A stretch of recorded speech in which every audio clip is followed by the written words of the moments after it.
Doctor Sanjay Mishra ji, doctor Chandresh Gupta ji, Radhe Radhe महाराज जी। महाराज जी, आप कह रहे हैं कि किसी को दिखाया था इन्होंने, तो उन्होंने बोला, मेरे शारीरिक कष्टों को देखते हुए सुझाव दिया कि ये डॉक्टर हैं कि आप मरीजों को जो निःशुल्क देखते हैं उनका प्रारब्ध भोग आपको ही कुछ अंश में भोगना पड़ रहा है, अतः आप चाहे कदापि नहीं, कदापि व्यर्थ की बातें हैं। निजकृत कर्म भोग सुन भ्राता।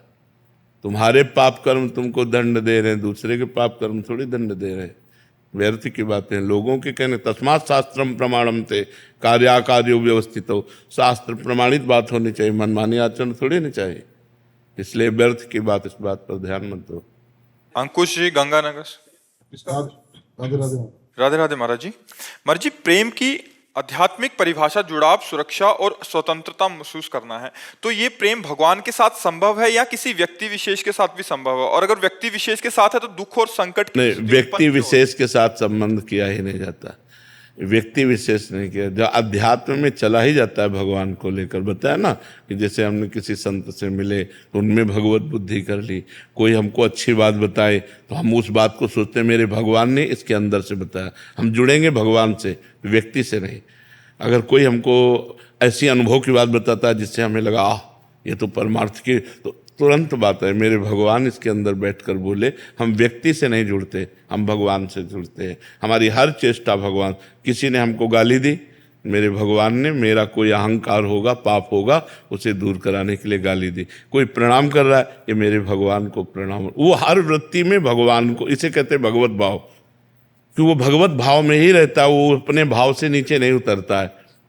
एक संत भगवान को, एक विक्षिप्त आदमी था, उसने मारा, खोपड़ी फूट गई, मार के चला गया। तो इतने में एक डॉक्टर कार से निकला, कार में बैठा ला, अपने अस्पताल ले गया, पट्टी बांधी, सब किया, फिर गर्म दूध ला के पिलाया और बोले बाबा एक बार आप पहचान सकते हो, जान सकते हो कि किसने मारा? बोले हाँ पहचानते जानते हैं। बोले किसने मारा? बोले आपने। बोले बाबा मतलब आप ऐसा क्यों कर रहे हैं? चार लोग क्या कहेंगे कि मतलब खुद खोपड़ी फोड़ करके अस्पताल में लाए हो। बाबा आप झूठ क्यों बोल रहे हैं? बोले भगवान को साक्षी करके कह रहा हूं आपने मारा। तो उनका बाबा आपकी बुद्धि ठीक है? तो उनका बेटा मारने वाले भी तुम ही थे और बचाने वाले भी तुम ही थे। दूध पिला रहे हो, एक रूप में मारा और एक रूप में दूध पिला रहे हो, दूसरा कोई नहीं। तब वो समझ पाए स्थिति। तो जो हम अध्यात्म में जुड़ते हैं तो सिर्फ भगवान को देखते हैं। कोई व्यक्ति आया हमारा सहयोग, मेरा भगवान आया। कोई अपमान कर रहा है, मेरा भगवान इस रूप में मेरे मल का नाश कर रहा है। कोई अच्छी बात कही, मेरे भगवान इस रूप में हमको अच्छी बात बता रहे हैं। हर जगह वो अपने भगवान को देखता है। व्यक्ति से जुड़ना तो समस्या से जुड़ना है। चाहे जितना अच्छा व्यक्ति हो, कोई न कोई समस्या हमारे दिमाग में छाई जाएगी। बहुत समस्याएं हैं व्यक्ति से जुड़ने में, लेकिन परमात्मा हर समस्या का समाधान है। हर समस्या का समाधान है। आप परमात्मा से जुड़िए। अध्यात्म परमात्मा से जुड़ाता है, व्यक्ति। और आजकल क्या होता है, लोग व्यक्ति से जुड़ते हैं। व्यक्ति कभी गुरु नहीं हो सकता और गुरु कभी व्यक्ति नहीं हो सकता। गुरु समष्टि होता है। ब्रह्मानंदम परम सुखदम केवलम ज्ञान मूर्तिम, पांच भौतिक नहीं, केवलम ज्ञान मूर्तिम द्वंद्वातीतम गगन सदसम तत्वमस्यादिलक्षम एकम नित्यम विमल अचलम सर्वधि साक्षिभूतम भावातीतम त्रिगुण रहितम सद्गुरुम तम नमामि। ये व्यक्ति नहीं है, ये ब्रह्म है। गुरु साक्षात परब्रह्म तस्मै श्री गुरुवे नमः।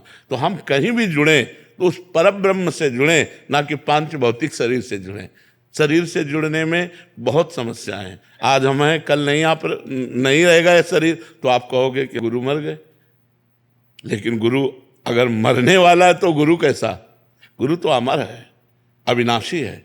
वो तुम्हारे अंदर बैठा हुआ है, तुम्हारे हृदय में भी बैठा हुआ है। उसी को जागरण करने के लिए ये पांच भौतिक शरीर धारण किया। और जब जागृत हो गया तो जो वहाँ सो यहाँ एक ही है, दो नहीं है। शरीर दो हैं गुरु शिष्य के, लेकिन तत्व एक ही है। समझ पा रहे हैं आप? व्यक्ति से नहीं जुड़ना। व्यक्ति से जुड़ना समस्याओं से जुड़ना है। हर परमात्मा भाव से जुड़ना समस्याओं का समाधान है।